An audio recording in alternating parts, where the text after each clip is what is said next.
You talked about how do you remain faithful, and the reality is the same God who foreknew prophecy is the same God who foreknows our insufficiencies and our deficiencies as human beings. But the Bible in so many ways encourages us to go to God.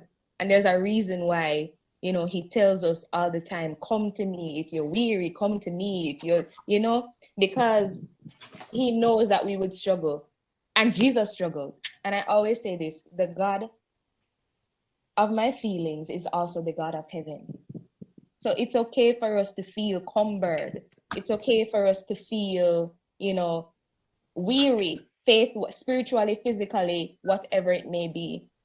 But we need to understand that God is there.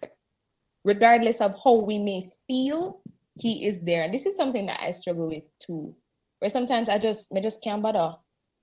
But the reality is, God has promised me that he would never leave me or forsake me. And he doesn't say that he won't leave me on the days when my spirituality is up or I'm doing everything that I'm supposed to do. The promise stands regardless. I will never leave you nor forsake you.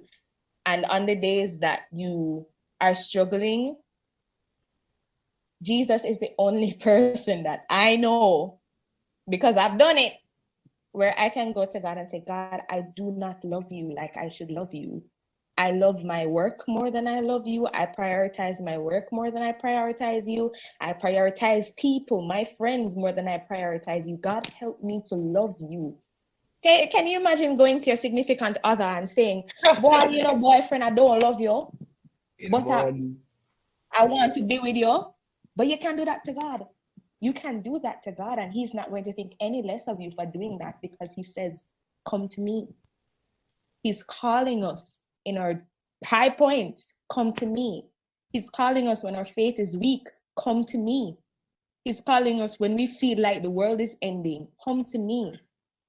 There's nothing too big, nothing too small that God did not take care of in his sacrifice. He made provision for us, spiritual provision, physical provision. All our needs will be supplied by his riches in glory. So when you don't feel faithful, tell God, God, I don't feel faithful. I had a conversation with God this week, and I was like, God, I'm not feeling you. I don't feel like doing this. I don't feel like being a Christian. But God said, okay, I hear you. And you know what happened? An hour later, I had a praise break at like 3:00 in the morning, just cause. And he reminded me in that moment, even when you are faithless, I am faithful. And that's all I have to say.